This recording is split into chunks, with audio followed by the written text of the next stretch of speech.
আসসালামু আলাইকুম। ৪৮ দলের বিশ্বকাপ ৩২ দল কিভাবে নির্ধারিত হবে সেই ব্যাপারটা নিয়ে অনেকের কাছে এই প্রশ্নের জায়গা আছে। ১২টা গ্রুপে খেলা হচ্ছে। আমরা বুঝতেই পারছি যে ১২ গ্রুপের চ্যাম্পিয়ন এবং রানার আপ মানে ২৪টা টিম তারা তো অটো চলে যাচ্ছে। তাহলে বাকি ৮টা টিমের আসলে কি হবে বা বাকি ৮টা টিম কিভাবে নির্ধারণ করা হবে সেই ব্যাপারটা নিয়ে অনেকের প্রশ্নের জায়গা আছে।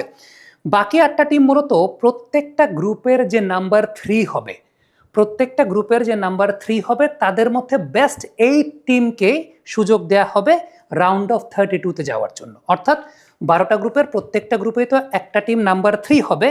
এই ১২টা নাম্বার ৩ টিমের মধ্যে টপ ৮টা টিম তাদেরকে পরবর্তী রাউন্ডে যাওয়ার সুযোগ দেওয়া হবে। এখন আপনি প্রশ্ন করতে পারেন, প্রত্যেকেই তো আসলে তাদের গ্রুপের নাম্বার ৩ হবে, তাদের মধ্যে টপটা আমি আসলে কিভাবে বিবেচনা করব? তাদের মধ্যে টপ বিবেচনা করার জন্য ৫টা ক্রাইটেরিয়া ফিফা ঠিক করেছে। সেই ৫টা ক্রাইটেরিয়া নিয়ে কথা বলতে চাই। প্রথম যে ক্রাইটেরিয়া সেটা হচ্ছে সর্বোচ্চ পয়েন্ট যাদের আছে, সর্বোচ্চ পয়েন্ট যাদের আছে। সাপোজ গ্রুপ এর যে 3 হচ্ছে তার হয়তো বা পয়েন্ট 2, গ্রুপ বির যে 3 হচ্ছে তার পয়েন্ট হয়তো বা 3, আবার গ্রুপ সির যে থার্ড হচ্ছে তার পয়েন্ট হয়তো বা 3, এরকম হতে পারে। এখন এর মধ্যে আসলে ১ থেকে সিরিয়াল করলে ৮ নম্বর পর্যন্ত আসলে যে টিমগুলো আসবে যাদের পয়েন্ট বেশি তারাই সেই জায়গাটাতে পয়েন্টের উপর বেস করে তারা টপ 8-এ সুযোগ পাবে। এখন এই জায়গায় যদি দেখা যায় যে আলটিমেটলি টাই হয়ে যাচ্ছে, একাধিক টিমের পয়েন্ট একই বা সমান, তাহলে সেক্ষেত্রে কি হবে? নাম্বার 2 যে পয়েন্টটা নির্ধারণ করা হয়েছে সেই পয়েন্টটা হচ্ছে গোল ডিফারেন্সের জায়গাটা। অর্থাৎ যে পরিমাণ গোল আপনি করেছেন তার চাইতে বিয়োগ করতে হবে যে পরিমাণ গোল আপনি কনসিড করেছেন। এই গোল ডিফারেন্সের মধ্যে যে টিমগুলো এগিয়ে থাকবে তারাই টপ 8-এ যাবে। এখন এই জায়গায় যদি একটা ব্যাপার আসে সেটা হচ্ছে যে দেখা গেল দুইটা টিমের মধ্যে গোল ডিফারেন্সেও এখানে টাই হয়ে গেল। ৩ নাম্বার যে ক্রাইটেরিয়াটা দেখা হবে সেটা হচ্ছে সর্বোচ্চ সংখ্যক গোল আসলে কোন টিম করেছে। সাপোজ আমার টিম আর আপনার টিমের মধ্যে গোল ডিফারেন্স সমান, আমার টিমেরও গোল ডিফারেন্স ২, আপনার টিমেরও গোল ডিফারেন্স ২, কিন্তু আমি গোল করেছি বেশি টুর্নামেন্টে, তাহলে আমার পরবর্তী রাউন্ডে যাওয়ার পথটা সুগম হয়ে যাবে। অর্থাৎ তার মানে আমি সেই জায়গায় পরবর্তী রাউন্ডে চলে যাব। Which is the world-class cable brand? Walton Cables, নিরাপদ আগামী সংযোগ। এখন সেই জায়গায় যদি দেখা যায় যে নাম্বার অফ গোলসও দুইটা টিমের মধ্যে সমান হয়ে গেছে, তখন কি হবে? তখন যে বিষয়টা করা হবে সেটা হচ্ছে কে একটু কম দুষ্ট, মানে ফেয়ার প্লে।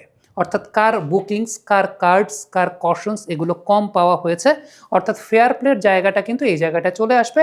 তখন কিন্তু এই যে ইয়েলো কার্ড, রেড কার্ড এই হিসেবগুলো কাউন্ট করা শুরু হবে। যে দেখা গেল আপনার আর আমার মধ্যে সব কিছুর মধ্যে সিমিলার, কিন্তু আমি একটু ভালো, আপনি একটু দুষ্ট, আপনি একটু বেশি ফাউল করে খেলেছেন, আপনার ইয়েলো কার্ড বা রেড কার্ডের সংখ্যা বেশি, তখন আপনি কিন্তু যেতে পারবেন না, তখন আমি চলে যাব সেই জায়গাটায়।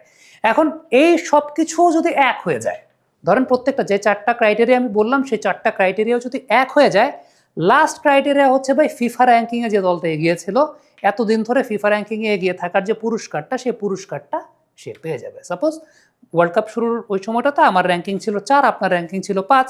এখন আলটিমেটলি আমার যেহেতু র্যাঙ্কিংটা আগানো আছে, সো সকল ক্রাইটেরিয়া যদি ফুলফিল না করে বা সকল ক্রাইটেরিয়া যদি আপনি আমি সমান সমান থাকে, তখন আমি চলে যাব, কারণ আমার র্যাঙ্কিংটা আগে। সো এই 5টা পয়েন্টের উপর বেস করেই মূলত আসলে এই রাউন্ড অফ 32টা নির্ধারণ করা হবে। অর্থাৎ 48টা দল থেকে 32টা দল এইভাবে আসবে। সামারিটা করে দেই। প্রথমত 12টা গ্রুপ রয়েছে, 12টা গ্রুপের মধ্যে থেকে 2টা করে, অর্থাৎ একটা করে চ্যাম্পিয়ন, একটা করে রানার্স আপ, তারা যাবে 24টা দল। বাকি 8টা দল আসলে প্রত্যেকটা গ্রুপের মধ্যে যে থার্ড টিমটা থাকবে তাদের মধ্যে বেস্ট 8 টিম, সেই বেস্ট 8 টিমের যে 5টা ক্রাইটেরিয়া, সেই 5টা ক্রাইটেরিয়া আমি আপনাদেরকে বললাম। একটা হচ্ছে পয়েন্ট কে কত পেয়েছে, গোল ডিফারেন্স কার কত, নাম্বার 3 হচ্ছে কে কয়টা বেশি গোল করেছে, নাম্বার 4 হচ্ছে কে কত কম লাল কার্ড হলুদ কার্ড খেয়েছে, মানে কার ফেয়ার প্লের জায়গাটা বেশি, নাম্বার 5 হচ্ছে যে জায়গাটা ফিফা র্যাঙ্কিংয়ে আসলে কে গিয়েছিল।